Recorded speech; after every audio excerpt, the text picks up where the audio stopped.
President Biden, who heads the White House Task Force on Guns. My next guest has strong words from Vice President Biden, who heads the White House Task Force on Guns. My next guest has strong words for me. He says, I'm off the rails on guns in America. Ben Shapiro is editor-at-large at Breitbart.com and the author of Bullies, How the Left's Culture of Fear and Intimidation Silences Americans. So why am I off the rails, Mr. Shapiro? Honestly, Piers, you've kind of been a bully on this issue because what you do, and I've seen it repeatedly on your show, I watch your show, and I've seen it repeatedly, what you tend to do is you tend to demonize people who differ from you politically by standing on the graves of the children of Sandy Hook, saying they don't seem to care enough about the dead kids. If they cared more about the dead kids, they would agree with you on policy. I think we can have a rational political conversation about balancing rights and risks and rewards of all of these different policies, but I don't think that what we need to do is demonize people on the other side as being unfeeling about what happened in Sandy Hook. How dare you accuse me of standing on the graves of the children that died there? How dare you? I've seen you do it repeatedly, Piers. Like I say, how dare you?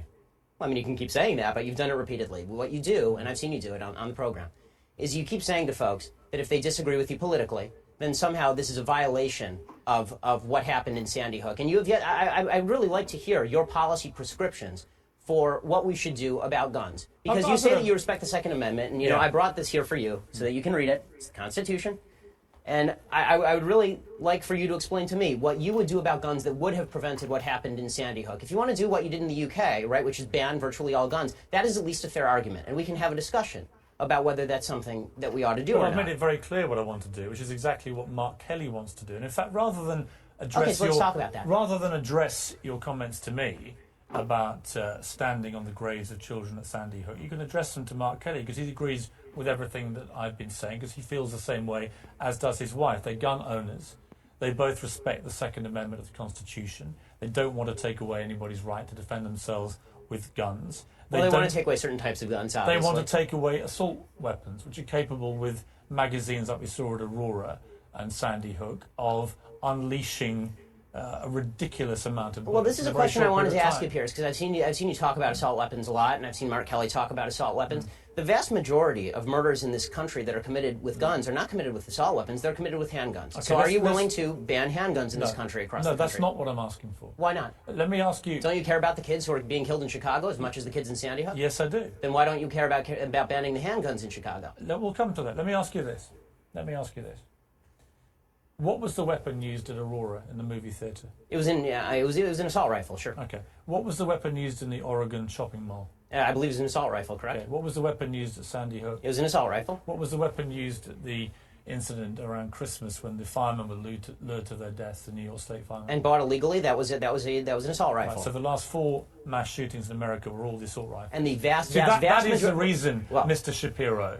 And you can smirk at me, and you can laugh at me. I'm not smirking. And you can accuse me of standing on the graves of dead children. And being a bully, yes. But that is the reason that people like me and Mark Kelly and Gabrielle Giffords want to have assault weapons like that removed from civilian hands. Your passion on the issue doesn't really justify the rationale for why you want to ban assault weapons, but not handguns. You don't understand why we want to remove the preferred weapon of choice, these killing machines, from the hands of deranged young men. All I'm asking is for you to be philosophically consistent. If what you're worried about is the removal of killing machines from the hands of deranged young people, then maybe we should talk about a blanket gun ban. And let's get to what the left really wants here. And you say that you're for the Second Amendment. Why is it about left or right? Because in Britain this never is about left or right, this issue. Why is it here? Well, we can talk about Britain in a second. I think the reason that it's about left and right here is because fundamentally, the right believes that the basis for the Second Amendment, and they believe in the Second Amendment, the basis for the Second Amendment is not really about self-defense, and it's not about hunting. It is about resistance to government tyranny. That's what the founders said, and that's what the right believes in this country. Which tyranny are you fearing yourself? I fear the possibility of a tyranny rising in this country in the next 50 to 100 years. Let me tell you something, Piers.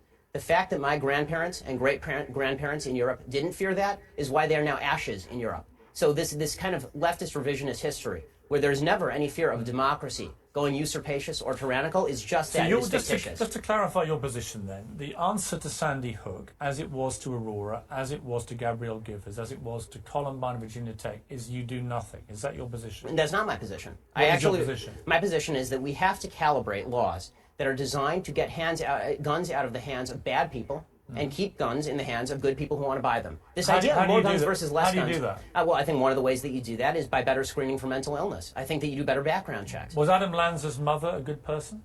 I don't know whether she was a good person or a bad person. Was I know there she was any evidence- irresponsible with her guns. Has there been any evidence to suggest she was not a good person? No, but there's been So significant by evidence your to criteria, No, she there's would a- have been. See, She would here's have the been law. Wait a minute. By your criteria of the good people should be allowed the guns and the bad people shouldn't, she would have been allowed the guns. She was an Unfortunately- irresponsible person. She didn't keep her guns locked up, and that should be against the So law. then If she you have a bec- mentally ill person in your house, Right. So then I mean, we're talking about laws that we can both agree Then on. she Piers. I don't know becomes- why you're disagreeing with Then me she on this. becomes a bad person, does she? Well, no, it's not a matter of morally good You versus set the morally criteria, good and bad. Well, So I- is she good or bad? bad. You're right, Piers. I should have said responsible versus irresponsible. That's correct. Okay, so she goes from good to bad. No, she goes from responsible to irresponsible.